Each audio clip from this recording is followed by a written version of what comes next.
Where are you from? I'm from Baltimore, Maryland, near Washington, D.C. How did you pick me?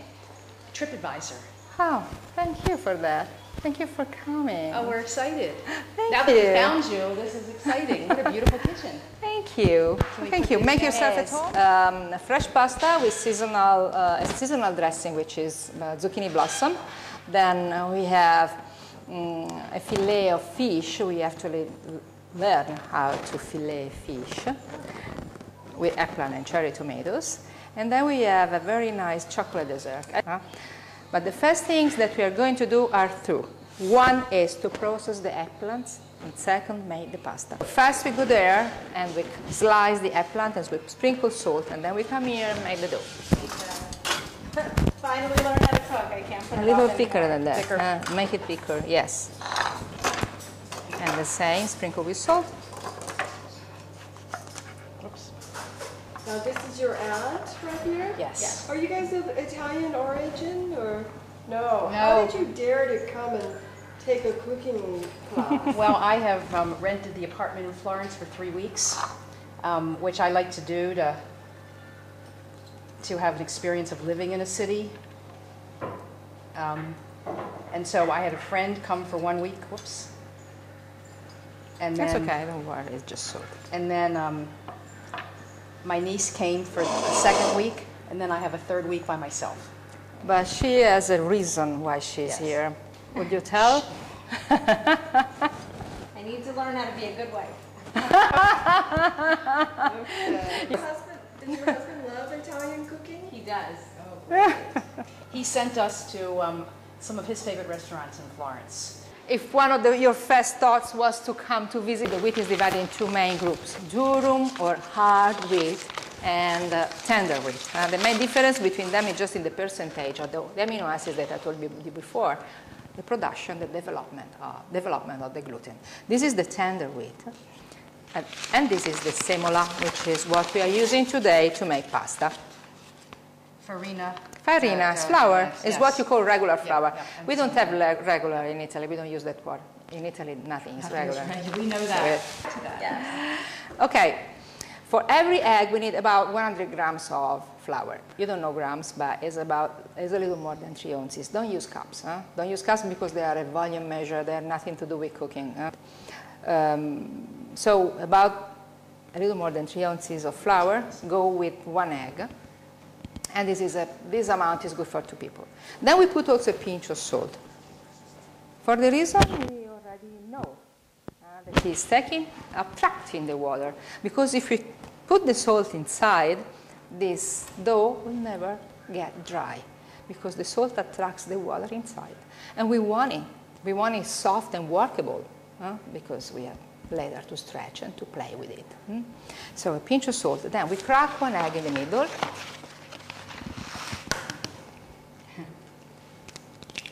And then we start to beat the egg to mix together the yolk and the white because they have different macronutrients content. So we mix it well, making a noise. And then we start to pick a little flour at a time. Don't do the mistake of adding all the flour at once. It seems slower at the beginning, but actually making the dough in this way, incorporating the flour slowly, gradually, it's quicker. It's a quicker system. See, in a while you get these. Then you gather the dough. And at this point, you start the real kneading of the dough. Pull and roll toward you, and then push with your palm. Because here you're strong enough to apply the weight of the body. And this is what the dough wants strength, energy, so that the little proteins of the wheat get dizzy and start to unwind. They denature, they lose their shape, because we have to develop the gluten. We want them to form a kid. The gluten is a kid. With this other hand, instead, I rotate it. It's a kind of coordination movement, like doing this. So this. Oh my. You go. And now the dough is not alive yet. we had to inject the life, because you will feel that as you go, it changes consistency, becoming more elastic. When the dough is smooth, homogeneous, no more sticky, and elastic, it's done. We wrap it in the plastic and let it rest, and then go there and do something serious. Huh? Okay. Oh, Lord. Have you guys ever ate fresh pasta? Nope. Fresh made? Oops. Uh-oh. You're in for a treat.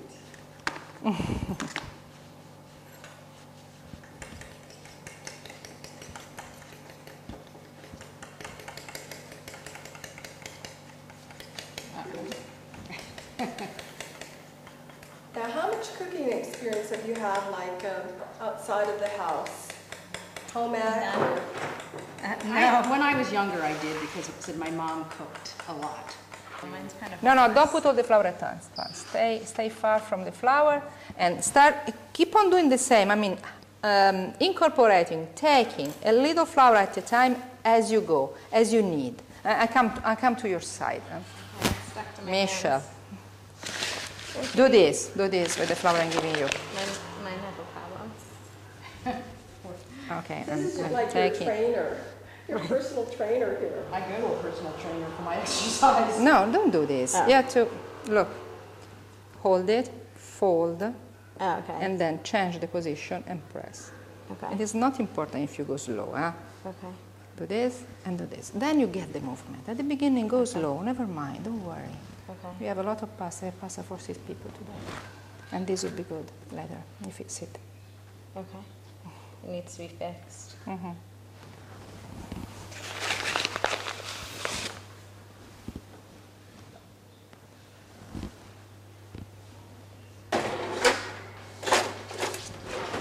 Anytime you chop, almost anytime you chop, you have to use the back part of the knife and use a chef knife like this. Huh?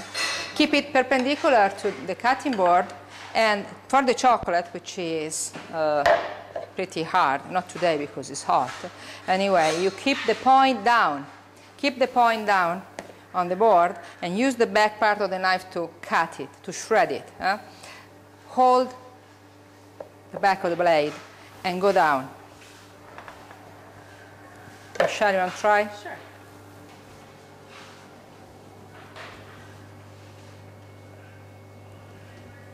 Yes. Yes. We need all of it. How thin should they be? Never mind, it will melt. It will melt even before than the butter today. But if you're going to melt it in winter time when the chocolate is really hard, you make it thinner.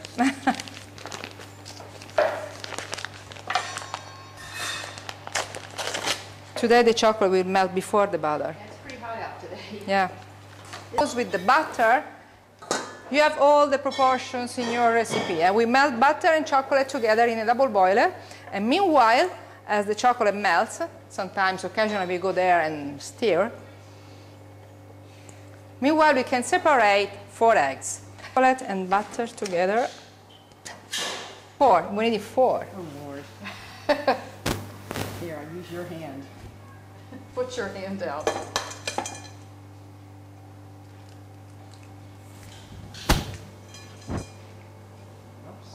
Careful of the yellow. Okay. Oh, sorry. Ready?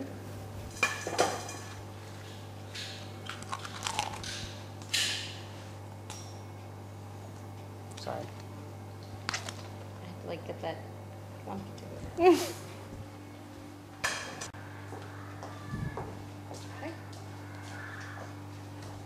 We put a pinch of salt into the egg whites because they will be more stable.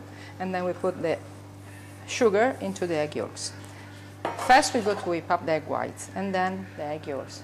For the simple reason that in this way we don't wash the bitters. If we do this first, then we have to wash the bitters. You remember? Mm-hmm. No egg yolk in this.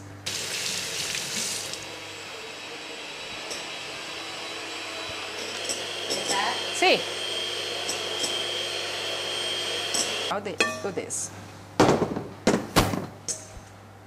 How do you know when it's enough? Just look at it. It's stiff.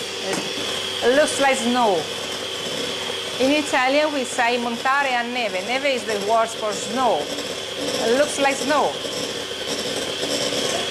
But while we are waiting, we can go grease our ramekins in this way. Look.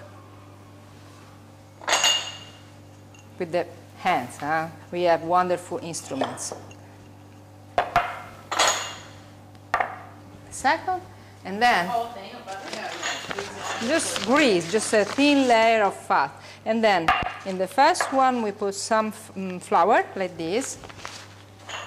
We shake it, and Here, you grease get rid of the seeding flour, and you pass from one to the other one.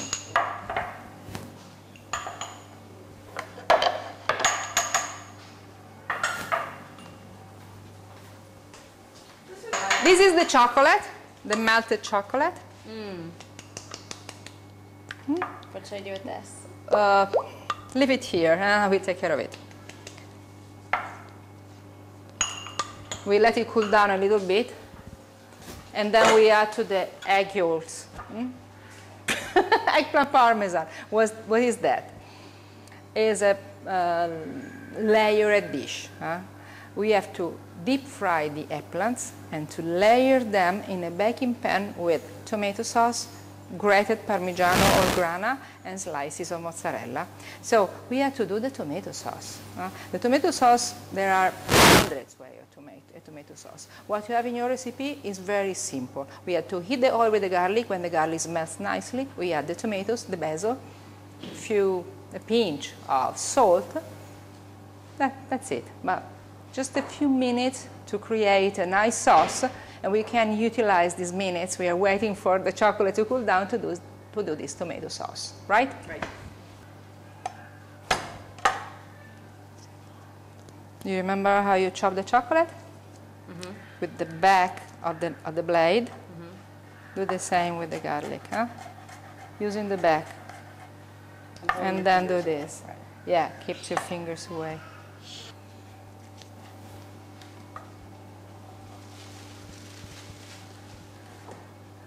I don't know if you're as old as I am, but there was a show. I'm a lot older, so repeat it. Right? No. Put the garlic in. We didn't hear it. Put it here.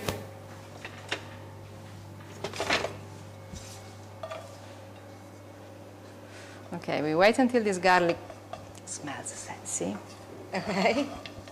And then we add the tomatoes with the basil. So what's that? Basil.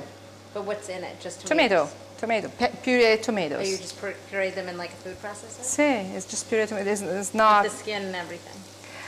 See, I bought it already done, but if you do it with the skin and everything, then you have to filter it to get rid of the seeds. Oh, so if I just buy tomato, is it tomato paste or tomato sauce? This In is- the U.S. they sell both. Neither one. Tomato paste is made with sun-dried tomatoes. Oh. Should be. And tomato sauce means that it's not just pure tomatoes, that it has something else besides tomatoes. This is just tomatoes. So if I buy them already done in the U.S., what do I look for? Pureed tomatoes. Pureed tomatoes. This. We can put also some coarse salt because this will take longer, so it has the time to melt.